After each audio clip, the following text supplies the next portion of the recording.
제가 이제 인스타 스레드 그다음에 유튜브 이렇게 진행을 하고 있는데 인스타가 훨씬 더 사람들이 많이 모여 있더라고요. 이유는 모르겠어요. 저도 이게 도대체 뭐 어떻게 돌아가는 건가 이렇게 좀 걱정될 때가 있어요. 저희 그 상담실에서 저한테 물어봤었거든요. 직원분께서 안 무섭냐고, 그렇게 사람들이 점점 더 모여들면 안 무섭냐고 그러는데, 개인적으로는 저는 일반인이다 보니까 저를 아는 사람이 많으면 좋은 직군에 있는 거잖아요 지금. 그래서 저를 알고 있는 사람이 많은 상태를 만들어야 되긴 해요. 근데 이제 제가 걱정하는 게, 저는 뭐 멘탈이 부들부들하거나 뭐 이런 스타일이 아니다 보니까 제가 거의 이렇게 짱돌 수준의 멘탈을 갖고 있어서, 보통은 이제 웃자고 한 말에 죽자고 달려들면 정말 죽일 듯이 덤벼들거든요. 저는 모든 걸 다 잃을 각오로. 왜냐면 어차피 바닥에서 저는 읽어낸 사람이라 솔직히 그렇게 야망이 크지가 않아요. 그래서 바닥에서부터 끌어올려서 여기까지 왔기 때문에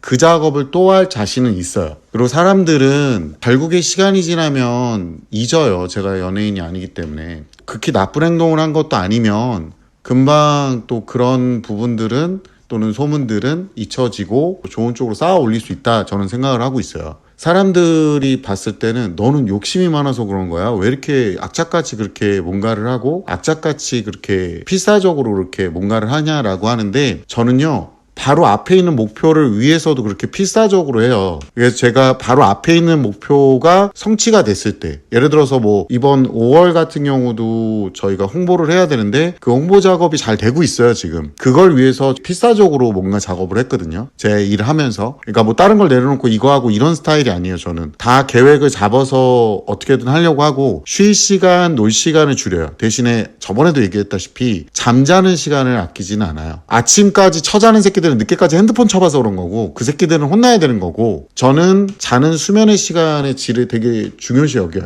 저도 이제 야망을 갖죠. 지금도 뭐 10만을 만들어보고 싶다라는 야망을 갖고 있죠. 10만으로 결국에 얻는 게 뭔데요? 이렇게 물어보면 그렇게 유명해져서 돈 많이 벌려고요? 아니요, 저는 실버 버튼이 갖고 싶어요.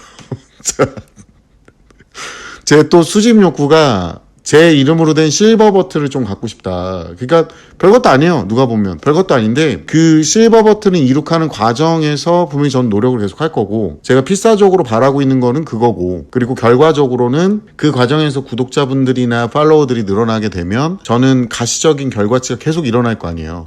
제 직군 자체가 좀 알려져야 이렇게 좋은 직군이고, 사람들한테 제 이미지를 각인시켜야 되는 직군이다 보니까 지금도 이악 물고 매일 방송을 하잖아요. 이거는 저 자신이 저의 인생에서 갖고 있는 뭐랄까요, 야망이면서 제가 원하고 있고 제가 바라고 있는 본질이겠죠. 그러니까 제가 스스로 바라고 있는 거잖아요. 근데 학부모님들이 가끔 와서 저랑 대화를 하다 보면 학부모님들의 야망을 아이한테 투영시키는 경우가 좀 더 많아요. 그러니까 아이는 야망이고 나발이고 욕망도 없어요, 거의 대부분. 그러니까 이런 것들이 좀 문제가 되더라고요. 김땡땡님께서 댓글에 날마다 잘 듣고 있습니다.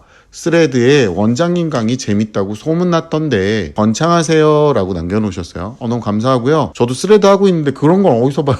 그런 건 어디서 봐요? 상담실에서 상담 전화를 받다 보면은 이런 얘기를 저한테 전달을 하더라고요. 그러니까 주변에 물어보면 저희 학원에 대한 게 반반이라는 거예요. 그러니까 중간이 없고 극상, 극하 이렇게 두 가지. 그러니까 최악의 학원이다. 보내놨더니 애랑 뭐 이렇게 딴 얘기는 하고 애가 별로다라고 얘기했다. 그리고 애가 얼마 안 가서 그만둔다고 얘기했다. 어떤 분들은 최고의 학원이다. 오래 보낼만 하다. 제가 중간층이 없는 이유가 저는 이제 열심히 하려는 애들을 받겠다 그랬잖아요. 그게 이제 먹히기 시작한 거야. 이 SNS나 이런 걸 하면서. 자기 객관화가 안 된 애들이 가끔 전화가 주고 상담이 오고 막 이래요. 학부모님들 중에는 직군에 문과이과가 어느 분류로 나눠지는지도 모르시는 분들이 되게 많아요. 그러니까 산업공학 같은 경우는 문과에 더 가깝거든요. 나중에 보시면 알겠지만, 예를 들어서 변호사가 100% 문과잖아요. 근데 그게 문과인지 이과인지 모르시는 분들도 많고, 또 어떤 분들 같은 경우는 특목고, 자사고, 자공고 이런 거 구분을 못하니까, 예를 들어서 얘가 문과로 갈 거면 보통은 외고나 국제고, 외고 쪽을 많이 얘기를 해요. 문과 쪽으로 갈 거면. 근데 외대부고나 북일고 이런 얘기를 문과 쪽으로, 물론 외대부고는 문과반이 있긴 있어요. 근데 이과 메리트가 더 큰 학교잖아요. 보통은 문과 애들은 외고로 가려고 그러고 이과 애들은 외대부고나 과고 영재고 쪽을 가려고 가려고 많이 하죠. 아니면 이제 북일고 이렇게 얘기를 하는데 그런 얘기를 드리다 보면 이제 모르고 그냥 좋으니까 이렇게 하면 되겠지 뭐 이런 거 있잖아요. 스노보드 타러 왔는데 서핑보드 들고 온 듯한 느낌이 드시는 분들이 있어요. 말씀을 드리면 되게 기분 나빠하세요. 그리고 중학교 때 성적에 대해서 제가 누누이 얘기하는데 중학교 때의 그 암기 실력을 저는 그 제대로 됐다고 믿질 않습니다. 이해가세요?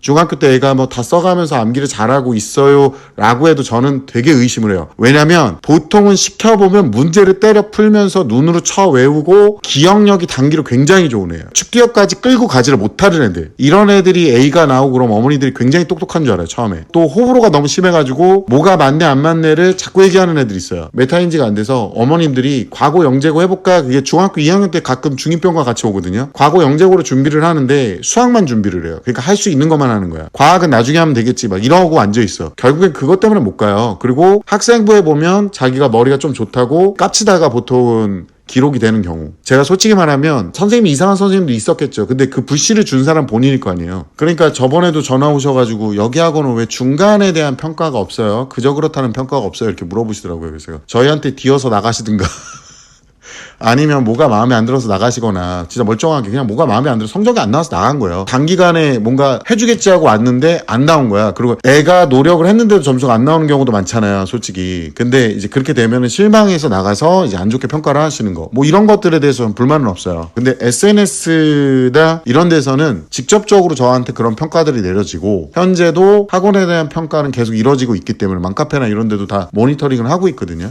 저희 그 서포터즈님들께서 이렇게 다 알려주시는데 제가 감사해요 알려주셔서 뭐 나쁜 얘기도 감사해요 알려주셔서 그러고 이제 화장실 가서 좀 울고 야망이 큰 거는 좋은데 현재를 좀 직시를 하고 메타인지를 좀 하셨으면 좋겠어요. 아이가 메타인지가 안 되는 경우가 되게 많거든요. 상담을 드리다 보면 성공을 한다는 건 남들과 다르다는 거거든요. 근데 그 성공의 기준이 사람마다 너무나 달라가지고 지금 내가 처한 현실은 시궁창 수준인데 저 앞에 있는 하늘을 날고 있는 새를 보면서 따라간다고 해볼게요. 말은 되게 그럴싸하잖아요. 개 힘들어요 진짜. 왜냐면 시궁창에서 허우적대고 막 똥물 먹고 있고 이러고 있는데 저 하늘에 나는 새를 보면요. 쟤는 태어날 때부터 날개가 있잖아 부터 먼저 나와요. 그런 식으로밖에 생각이 안 드는 거야. 아까 분명히 되게 좋았었는데 지금 반전이 일어나잖아요. 애들이 그런 행동을 많이 보여요. 똑같은 사람으로 태어났는데 쟤는 태어날 때부터 머리가 좋았잖아. 뭐 이런 거 하고 쟤는 어렸을 때부터 연습했잖아. 나는 이제부터 하는데 더 웃긴 거는 그것도 엄마가 배려해서 애가 할 때 되면 하겠지 한 다음에 내비둔 거거든요. SNS나 이런 데서 보면은 거짓된 성공이나 말도 안 되는 그런 천재성 을 숨기고 있었던 애들이 맨날 누워서 핸드폰하고 시체처럼 있다가 어느 날 버떡 일어나서 공부를 해서 의대 갔더라. 그런 애들이 존재를 하죠. 마치 최홍만 씨처럼요. 제가 최홍만 씨 나쁘다는 게 아니라 최홍만 씨가 평균 키가 아니잖아요. 최홍만 씨는 극히 드문 경우의 수예요. 근데 남자 키는 저래야지 이런 거랑 똑같은 거예요. 엄마 나도 키 클 수 있을 것 같아. 뭐 이런 거예요. 그러니까 우리가 클 수 있는 한도가 정해져 있긴 한데 뭔가 성공을 하려도 단기간에 일어나는 성취는 한 번 정도 해본 적이 있어야 되거든요. 근데 애들이 그 말을 안 듣죠. 그래서 제가 말씀드린 건 이런 거예요. 어머니나 아이나 야망만 커갖고 오면 진짜 옆에서 실제적인 조언을 해줄 때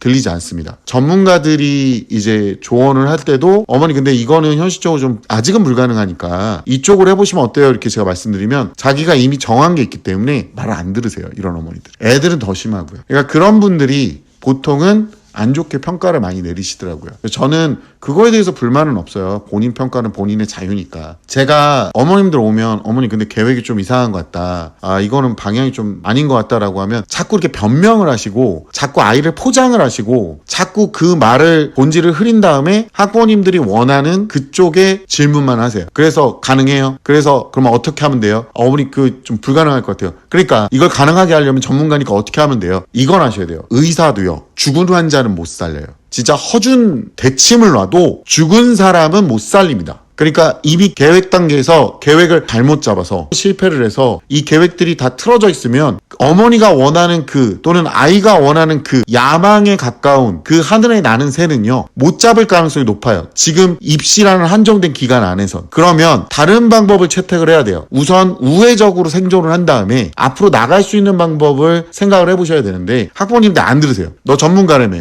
너 맞춰봐. 야 빨리 너 살려봐. 너 전문가 아니네. 이 새끼 주둥이만 살았네. 이러고 가시는 거예요. 그러니까 제가 계속 누누이 말씀드리잖아요. 제가 어머님한테도 아버님한테도 오셔서 상담할 때 애들한테도 그래서 네 생각대로 됐어? 그래서 그 생각의 근거는 뭐야? 그러면 애들이 근거가 없어요. 자기는 그렇게 생각한대요. 그렇게 생각하기 때문에 그렇게 한 거래요. 그러니까 그렇게 생각하기 때문에 근거도 없이 그렇게 하고 싶어서 그렇게 한 거예요. 그리고 계획대로 됐어 그러면 안 됐대요. 계획이 실패한 이유는 뭘까? 계획을 짜주는 사람이 잘못됐고 계획을 짜고 있는 사람이 지금 뭔가 잘못 짜고 있는 거예요. 보통 어머님들이나 아이들이 짜는 계획은 경험을 기반으로 두지 않고 객관화를 기반으로 두지 않기 때문에 결과적으로 계획이 잘못된 경우나 허황된 경우가 굉장히 많아요. 야망에 가까운 경우가 되게 많아요. 그리고 실행하는 당사자가 실행 능력이 없는 경우, 실행의 영역이 가장 경쟁이 심화되어 있지 않은 곳이 실행의 영역이에요. 왜냐하면 누구나 다 하려고 하는데 누구나 다 하지 못해요. 실행 단계까지 넘어가는 사람은 극소수예요. 왜 그런지도 설명할게요. 우리가 보면 뭐 재능 기부해가지고 그런 사이트가 있어요. 뭐 그림을 그린다든가 뭘 한다든가 알바비 정도만 받고 재능 기부를 하는 거거든요. 학부모님들이 오셔서도 아이들에 대한 얘기를 할 때 우리 애가 옛날에 공부를 잘했는데 지금은 좀 공부를 안 하고 있다. 그러니까 가능성의 상태로 얘기하세요. 이제부터 마음을 먹고 준비를 하면 공부를 잘할 수 있을 가능성이 굉장히 높다. 가능성에 있는 상태를 수년 동안 계속 반복하고 있었던 거야. 이게 고2가 되고 고3이 되면 그 가능성에 있는 상태 자체가 굳어져요. 가능성에서 이제 걔는 거기까지밖에 할 줄 모르는 애가 되는 거예요. 가능성만 있는 아이가 되는 거예요. 그 가능성이 있는 단계는 어떤 것도 실행 단계에 들어가 보지 못한 아이가 되는 거고 경험하지 못한 아이가 되는 거예요. 실패를 하더라도 경험을 해봐야 되는데 자기가 이번에 중간 기말을 미친 듯이 열심히 해보고 한두 달 노력했는데 자기가 원하는 성적이 안 나올 수 있단 말이에요. 자기가 원하는 성적이 안 나오고 나면 어떻게 노력을 해야 될지 다시 한번 주변의 조언을 받고 엄마와 내 계획이 왜 틀렸는지 봐야 되거든요. 실행 능력이 없는 사람들이나 계획을 잘 못 짜는 사람들은 본인들은 몰라요. 계획만 바꾸지 계획을 짜는 사람을 바꿀 생각을 안 하고 실행하는 사람을 옥죄일 생각을 전혀 안 해요. 그러니까 계속 실패를 안 할 수 있는 방법만 계속 생각만 해요. 그러다 보니까 자연스럽게 실행은 안 하고 가능성에 있는 단계에서 계속 머물러 있게 되는 거예요. 이게 되게 무서운 거예요. 결국에는 이 친구는 오랜 기간 동안 어떠한 경험도 제대로 못하고 실행 단계에서 주저하고 있는 그냥 대충 몇 번 찔러본 그런 하찮은 사람이 되는 겁니다. 그래서 제가 말씀드리는 게 그거예요. 주변의 평가가 두렵겠죠. 주변에 너가 좋아한다고 시작했는데 개박살나면 그것도 두렵겠죠. 주변에서 네가 갖고 있는 재능이 하찮은 것처럼 보이게끔 만드는 게 두렵겠죠. 근데요, 메타인지라는 게 원래 그런 거예요. 제가 진짜 어렸을 때 사회에 첫 발을 딱 내딛었을 때 너무 어린 나이에 진짜 이런 새우 잡밥이 없구나. 풍전등화라고 하세요. 진짜 푹 불면 꺼지겠구나. 삶이 소멸할 수도 있겠구나. 저 길 가던 아저씨의 객기 한 방으로 삶이 소멸할 수도 있겠구나라는 생각을 했습니다. 여러분 자녀도 똑같은 상황이라고요. 여러분이 지금 바람막이를 해주고 있는 것 뿐인데 여러분도 그렇게 단단한 바람막이는 아니라고 보시면 돼요. 안쪽에 있는 애가 고마운 줄 모르고 자기는 혼자 스스로 막을 줄 아는 겁니다. 그러니까 분명히 아셔야 돼요. 실행을 해서 성취를 시키고 실패도 해봐야 됩니다. 그 경험이 있는 사람들은 선택이나 결정이 탁월해지죠. 계획도 훨씬 수월하게 할 수 있습니다. 부모님도 경험도 없어서 카더라만 듣고 오셔서 그리고 나서 아이 공부할 때는 그래 가서 공부하고 너 나온 다음에 채점해갖고 갖고 와. 채점할 때 옆에서 보고 있으라니까요. 어떤 분들은 어머니가 채점해주세요. 하지 마세요. 왜 그런 미친 짓을 하세요. 어머니가 보는 앞에서 채점하라고 하세요. 우리 애는 그렇게 하면 또 난리가 나요. 인성이 썩은 새끼입니다. 다시 한번 말씀드리지만 왜? 답안지 베꼈어? 왜 캥기는 거 없으면 엄마 보는 앞에서 채점하면 되잖아. 맞지 않아요? 근데 맞는 말인데 이게 듣기 싫고 캥기면 네 머릿속에 지금 쓰레기 같은 생각이 잔뜩 있거나 아니면 네가 쓰레기 같은 행동을 했겠지. 뭐하러 캥기는 행동을 해요? 그리고 100문제 주면 100문제 다 풀고 애가 와가지고 채점하고 앉아있으면 그것만큼 또 빠가사리가 없습니다. 100문제를 틀린 방식으로 똑같은 걸 계속 그렇게 푼 거 아니야. 그러니까 뭐든지 실패해보고 깨져보고 경험이 있어야 하는 거예요. 전문가도요. 여러분의 아이 그렇게 경험 없고 어떠한 데이터도 없는 아이를 가능성만 보고 뭔가를 판단 내려주진 않습니다. 여러분의 야망에 맞는 노력과 실패 그리고 경험을 해보시기 바랍니다. When I'm with you, time stands still.